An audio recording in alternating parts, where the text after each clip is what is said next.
Okay, this is from the book Holy Grail of Wisdom Quotes by me, Pete Rogers. We're going in alphabetical order. We're on the Greeks. These are some quotes and stuff about the ancient Greeks. I've already made a lot of videos about ancient Greeks. You might enjoy those about how to learn the ancient Greeks. Probably the best one to start with would be, Art of the Ancient Greeks, or Belle Epoque, the Golden Age paintings of the ancient Greeks.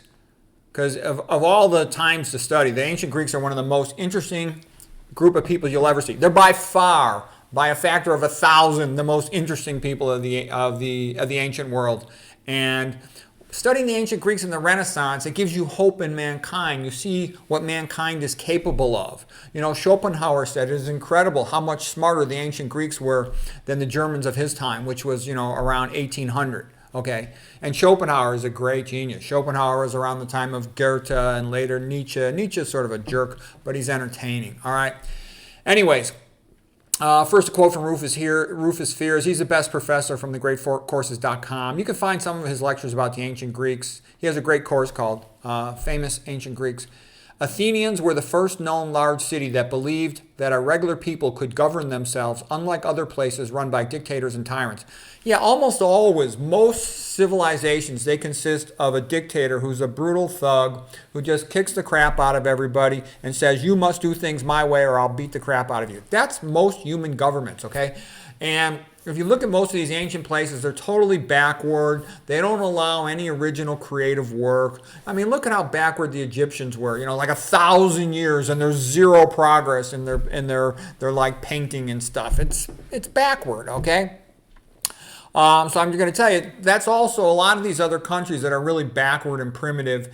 What they are is they're a big, flat country. And because they're big and flat, one tyrant can conquer the whole place, and then he has his group of enforcers that force everybody to obey what he says, and nobody's allowed to do anything interesting. And if somebody invents something, they steal it away from them. So nothing ever happens for 1,000 years, and those countries stink, okay? And they don't even have a real religion. They're not even God. They're just like, philosophies, Buddhism. That's not a religion. That's a philosophy. Hinduism's not really a religion. It's sort of an atheistic philosophy, and the same thing with Confucianism and all this stuff, okay?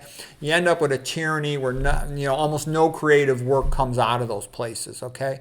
Great thing about the ancient Greeks were like the prelude to Christianity. There's so much. The ancient Greeks have about as much in common with Christianity as does the Old Testament.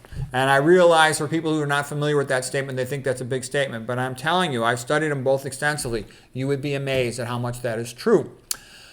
Okay, here's a quote from Victor David Hanson. He wrote a great book called Who Killed Homer? And that's also been a big thing. In order to bring back slavery to the United States, to enslave the population, they had to kill the white Christian men. And in order to do that, they have to make the population forget its history. Because if you know the history of how great the ancient Greeks were and how that fed into Western civilization and into Christianity, you'll be so proud of it and impressed by it that you'll defend it with your life, okay? But if you're a typical modern ahistorical dummy, whose brain IQ's been lowered by fluoride and processed food and public schools, then you don't know anything better. And modern art museums, all this nonsense, that really dumbs you down. It's done on purpose so you'll be feminized and stupid, and you'll let the country just turn into a garbage can, third world crap house, and slavery will come in. So anyways, here's a quote by Victor David Hanson.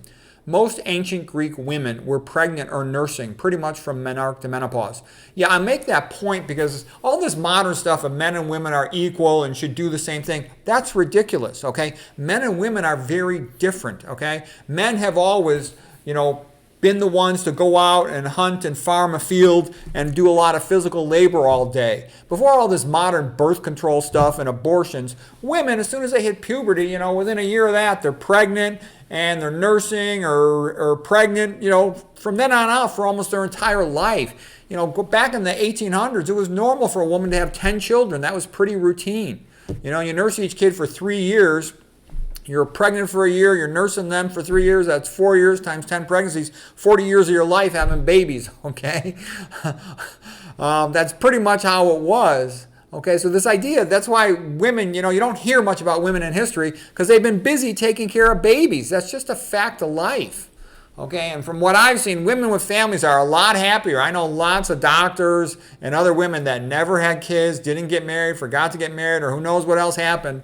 They're not that happy. The happy women are the ones that got a family. By far, they're the most happy that I see. Okay, so he continues, Victor David Hanson, from his book, Who Killed Homer? To ignore or destroy the classics of ancient Greece and Rome is to commit cultural suicide. Yeah. This is foundation to Western civilization. From the ancient Romans, they're not as nice as the ancient Greeks. There's a lot of brutality, a lot of collectivism, but there's high points in there. There's high points, like especially Cicero.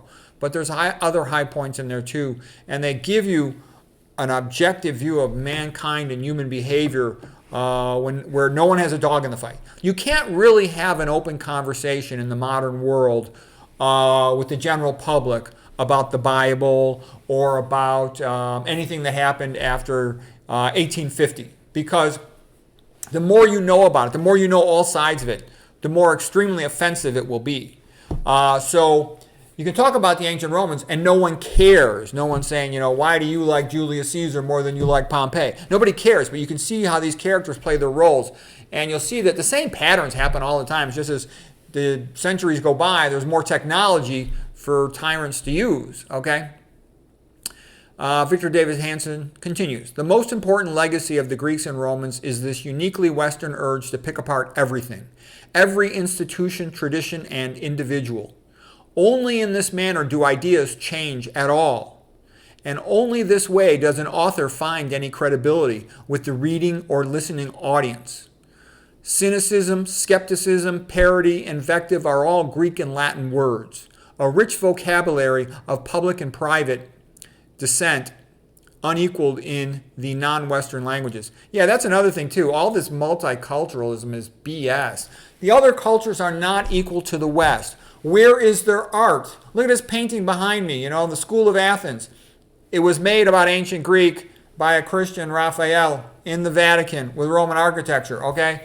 There's no other civilization that has this type of architecture. There's no other civilization that has this type of art. There's no other civilization that has this level of literature, of philosophy. So give me a break. Compared to Western civilization, all the other cultures really are very mediocre, okay? And, there's lots of smart people from the other cultures, but look what happens. When they become Christians, all of a sudden their output increases because it gives you a new philosophy of life. It tells you that life is meaning. A godless religion says, Maya, okay, which is sort of like this Indian philosophy that, you can't really know the truth. Why bother trying, okay? Or atheism, that life is meaningless. That's why so many drug addicts are atheists. If you think life is meaningless, why do anything? If you think you can't learn anything or understand anything, why do anything? But Christianity tells you we're created in the image of God. God is a creator. We're like him, so we too can be creators. We can study this rational universe and understand after him, like Kepler said, the astronomer scientist. I'm just trying to understand God's thoughts after him. Christianity created, the Catholic Church actually created the modern scientific method. This is all well known and well documented. I just say this for the sake, the reason I repeat myself is I'm hoping that young people will wake up and learn some of these things, because this is all beautiful. Because I realize they don't teach you this in grade school, high school, college. They used to teach the New Testament beginning in first grade, okay? Nowadays, you're not exposed to it at all unless you learn it from your family, most likely. So it's pretty important to know that. You can't really understand Western literature if you haven't read, at least the gospel, okay? One of the 4 gospels. All right. And this is also true. In free debate in a Western civilization, you can really talk and you can compete on ideas. A lot of other cultures, I've seen it. I've seen attending doctors from other cultures. I'm not going to say it right now. They don't tolerate dissent amongst their co-ethnics, okay? Whoever's the big boss of them, they will not tolerate dissent from them, okay? Or they won't. Some of them don't even allow women to speak, okay? Whereas, in Western society, there's this idea everybody's welcome to, say what they have to say. Anybody who's got a serious thought and wants to contribute to the discussion can contribute, okay? And that generates these powerful discussions where you build knowledge, okay? That's actually a sign of a friend, in my experience, somebody that will give you honest, constructive criticism. You can benefit a lot from that, and Western civilization is great for that. You see it in the literature, and you used to see that more openly in the public discourse. We're more and more been pushed, especially since 1990, more and more pushed into this political correctness BS. The purpose of political correctness and gaslighting is to destroy the population, to bring back slavery. So the left does not have the moral high ground. The left is evil. The left wants communism. The left wants slavery. The left wants to kill all the white Christian people, okay? Especially the men. That's why it's so anti-male. That's why it promotes feminism, because it wants men and women to not get along, destroy all the families, weaken the population, etc., etc. Okay, continuing. The Iliad and the Odyssey were the books to build literacy for the ancient Greeks. The King James Version of the Bible was the book to build literacy in England. Okay, Martin Luther's Bible in Germany. Okay, in Italy they read Pinocchio. All right, Rufus Fears. Homer's Iliad and Odyssey were to the ancient Greeks what the King James Version of the Bible was to the English. A historical, religious, and literary masterpiece. Yeah, there's many very beautiful things in there. You know, Tyndale really did most of the work on that. Okay, some other reasons why did ancient Greeks become so magnificent? And part of the reason was there were all these hills and mountains, and there was the sea, there were the oceans, all these islands. So the Greeks didn't have that great a food supply on their own country, and they sailed around a lot, and they traded with a lot of other cultures. So they got to see a lot of perspectives from these other cultures that they traded with. Also, because all the rocky mountains and hills, it was difficult for any single despot to control all these areas. And because of that, these different communities arose and they traded with each other. So you would get all these different points of views. And that led to a rapid improvement in thought. Athens in particular was magnificent. There's no other big ancient city-state where all this free speech and thought was allowed. It was a very unique place. When you see there's so many geniuses in ancient Athens, it's just extraordinary. Okay, and then other places had their share of geniuses too. You know, look at Archimedes, okay? Athens and Sparta also are very different, okay? And that kind of goes back to all those concepts like in the book The Light in the Cave by Arthur Herman, the best philosophy book ever written, and it sort of emphasizes the difference between Plato and Aristotle. Because the Athenians had lost the war, the Peloponnesian War, to the Spartans, he was a little bit more, he liked Spartan culture, collectivist society more than he should have. Okay, whereas Aristotle is much more individualism, okay, the good side of Athens, all right? Don't get me wrong, Plato was a great genius, great philosopher, all of that is true, but, you know, I don't like this collectivism stuff. It's the destruction of freedom and creativity. I would hate to live in ancient Sparta, even though I call my diet the Spartan vegan. I don't want to be a Spartan, I'd be an Athenian, for sure, okay? Let's see, now we have a quote from Gregory Aldry. He's a very good professor, but he's more of a professor of the ancient Romans. His personality is more like a Roman too. He's a little atheistic, which I don't like, but he is a smart guy and he does know a lot, okay?